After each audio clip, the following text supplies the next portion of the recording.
তো নমস্কার বন্ধুরা, আমি সুনীল মাহাতো। আপনারা দেখছেন টেকনিক্যাল সুনীল ইউটিউব চ্যানেল। তো দেখুন, বেশ কিছুদিন ধরে সোশ্যাল মিডিয়ায় যে একটা নিউজ সব থেকে বেশি প্রচার হচ্ছে সেটা হলো আধার কার্ড বাতিল। এই যে আধার কার্ড বাতিল নিউজটা বা আধার কার্ড বাতিল করা হচ্ছে, এগুলো কাদের করা হচ্ছে, কি কারণে করা হচ্ছে, তো সেটা আমি আপনাদেরকে আজ এই ভিডিওতে দেখাবো।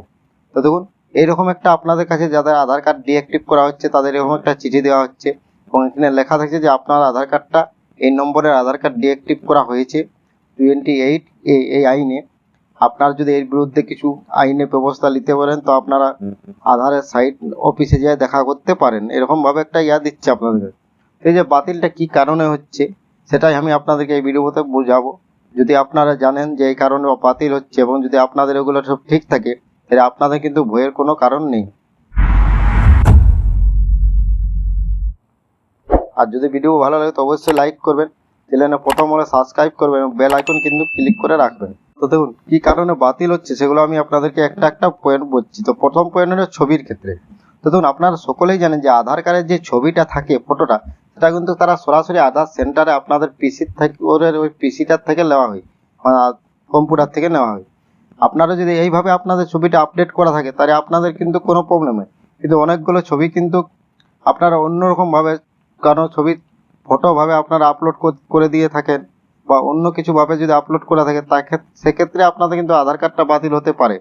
তো ছবির ক্ষেত্রে এইটা এক নম্বর পয়েন্ট হলো যে আধার কার্ড বাতিল হওয়ার বা ডিএক্টিভ হওয়ার মেন একটা কারণ হতে পারে। এবার দ্বিতীয় যে কারণটা হলো, তো দ্বিতীয় কারণটা দেখুন আপনাদের ফিঙ্গারপ্রিন্ট। দেখুন, আপনারা সকলেই জানেন আধার কার্ডে 10টা আঙুলের ফিঙ্গারপ্রিন্ট কিন্তু লাইট থাকা প্রয়োজন। সেক্ষেত্রে যদি আপনার 10টা আঙুলের না থেকে আপনার 8টা আঙুল, 2টো আঙুল আপনার কাট থাকে বা 2টো আঙুল আপনার সেভাবে ফিঙ্গারপ্রিন্ট উঠে না, এইরকম যদি আপনার সমস্যা হয়ে থাকে সেক্ষেত্রেও কিন্তু আপনার আধার কার্ডটা ডিঅ্যাক্টিভ ওরা করতে পারে। এটা হলো দ্বিতীয় কারণ। এবার তৃতীয় কারণ হলো যে দেখুন যেটা, তো সেটা হলো যে আধার কার্ডে দেখুন ডকুমেন্টস, একটা ভ্যালিড ডকুমেন্টস আপলোড করতে বলে। যখন আপনারা নতুন আধার কার্ড করতে যান তখন কিন্তু একটা ভ্যালিড ডকুমেন্টস আপলোড করতে বলে।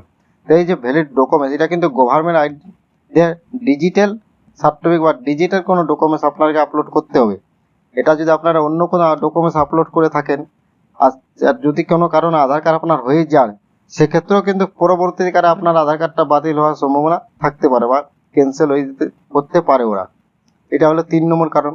এবার 4 নম্বর কারণ যেটা হলো সেটা হলো আপনার 5 বছরের নিচে যারা আধার কার্ড করে থাকে তাদের কিন্তু 5 বছর পর আধার কার্ডটা আপডেট করতে হবে বাচ্চাদের ক্ষেত্রে, এবং 5 বছর পর থেকে আর 2 বছর সময় দেওয়া হয়। 2 বছরের মধ্যে যদি তারা আপডেট না করে তাহলে কিন্তু তাদের আধার কার্ডটা তাদের ওই ডিঅ্যাক্টিভ করে দেওয়া হয় বা বাতিল করা হয়।